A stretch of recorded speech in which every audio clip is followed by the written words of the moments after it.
राहुल गांधी ने इमरजेंसी से लेकर के देश के मौजूदा हालातों तक कई मुद्दों पर अपनी राय रखी है, बयान दिया। हमारे साथ मौजूद हैं बीजेपी सांसद राकेश सिन्हा जी। राकेश जी, सबसे पहले राहुल गांधी ने जिक्र किया इमरजेंसी का कि इंदिरा जी भी मानती थी कि हाँ वो एक गलती हुई है, कांग्रेस भी मानती है, लेकिन आज के देश के हालात तो उससे ज़्यादा खराब हैं, जहां पर आरएसएस से जुड़े हुए लोग सभी संवैधानिक संस्थाओं पर बैठ गए हैं, कब्जा कर लिया है। देखिए, यदि इमरजेंसी गलत था और राहुल गांधी ऐसा मानते हैं तो क्या वे बताएंगे कि जिन राज्यों में पहले कांग्रेस की सरकार थी और इमरजेंसी में जो लोग जेल गए थे उन्हें जो एक पेंशन दिया जाता था, सम्मान पेंशन दिया जाता था, उसे क्यों बंद कर दिया गया? क्या राहुल गांधी बताएंगे कि जयप्रकाश नारायण और आरएसएस को जो फासिस्ट इमरजेंसी में कहा गया था और हजारों लोगों को जेल के अंदर बंद किया गया था, वो न सिर्फ गलत था, उसके लिए सार्वजनिक रूप से कांग्रेस माफ़ी मांगे? यदि इमरजेंसी गलत था तो कांग्रेस वर्किंग कमेटी एक रेजोल्यूशन पास करके सिर्फ भूल नहीं कहे, इंदिरा गांधी की निंदा करे कि उन्होंने लोकतंत्र पर, भारत के संविधान पर हमला किया था, तब मैं मानूंगा कि उनका व्यवहार उचित है। अन्यथा वह सिर्फ उसे ढकने का काम कर रहे हैं। लेकिन राहुल गांधी ने इसी दौरान ये भी कहा है कि जिस तरह से सऊदी अरब में वहाबियों का मक्का पर नियंत्रण है और राज परिवार देश चलाता है, उसी तरीके के हालात देश में है इस वक्त हमारे भारत में है, जहां पर आरएसएस जैसी संस्थाएं, जो संवैधानिक संस्थाएं हैं, उनको नियंत्रित करती हैं। देखिए, राहुल गांधी अपने परिवार की उस परंपरा के अनुकूल ही कुछ कर रहे हैं। जब जवाहरलाल नेहरू को कांग्रेस के भीतर 1948 से 50 तक में सरदार पटेल, पुरुषोत्तम दास टंडन जैसे नेताओं की चुनौती मिल रही थी तो उन्होंने आरएसएस पर हमला किया।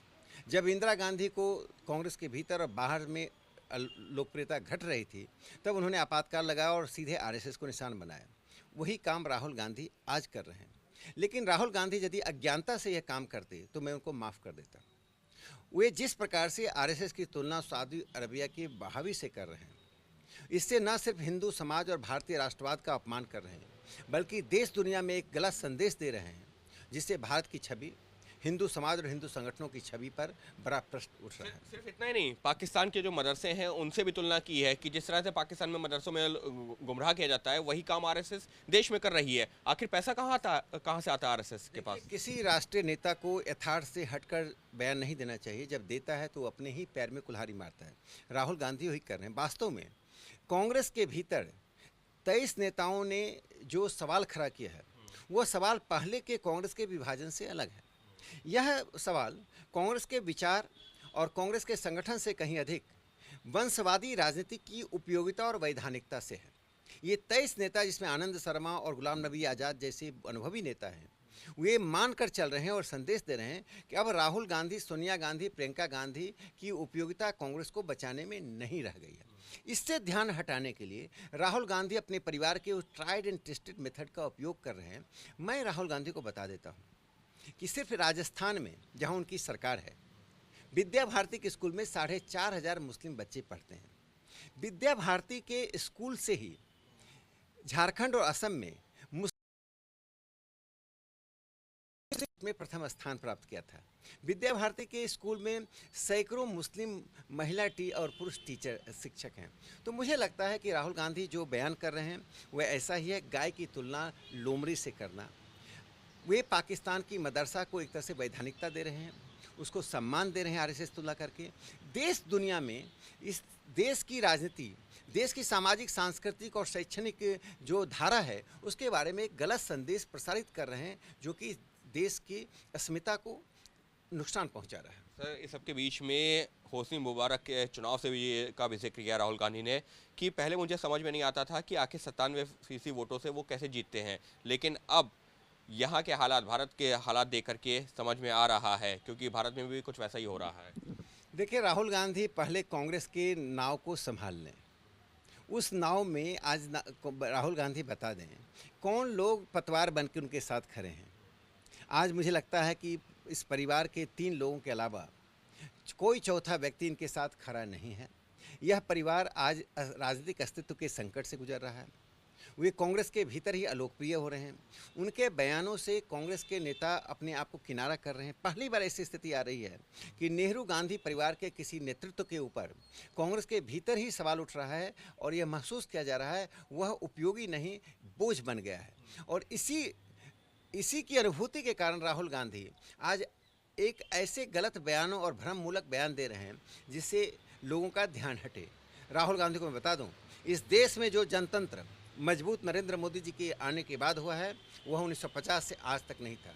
जितनी अभिव्यक्ति की स्वतंत्रता आज है, जब आप प्रधानमंत्री को सही और सच्चे विषय पर भी आलोचना करते हैं, झूठी आलोचना कर सकते हैं, वह पहले स्थिति नहीं थी।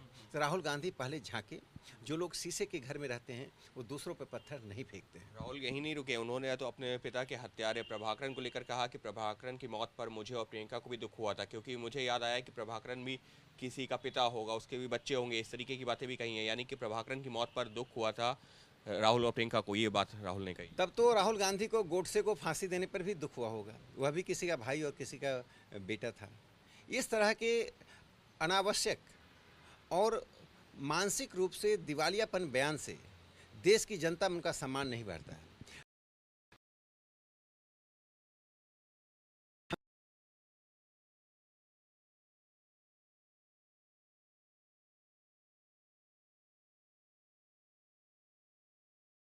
लेकर हत्या की राजनीति या हत्या की संस्कृति को आगे बढ़ाता है, उसे हम निंदा करते हैं।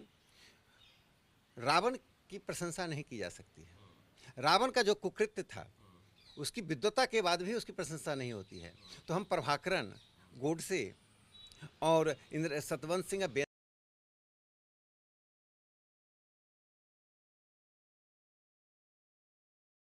वास्तव में गंभीरता से कोई बयान नहीं देते हैं, और कम गंभीर बयान देने के कारण उनका बयान कांग्रेस के आधार को, उसकी लोकप्रियता को दिनों दिन कम कर रही है। साफ तौर पर बीजेपी सांसद का यही कहना है कि राहुल गांधी बयान तो देते हैं लेकिन गंभीरता से नहीं देते, और यही वजह है कि कांग्रेस के खुद जो नेता हैं उनमें भी वो भी उस बयान को स्वीकार नहीं कर रहे हैं, और यही एक बड़ी वजह है कि कांग्रेस और खुद राहुल गांधी और गांधी परिवार की जो लोकप्रियता है वो कम होती जा रही है।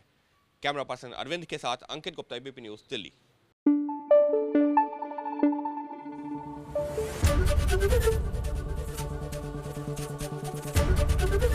एबीपी न्यूज आपको रखे आगे।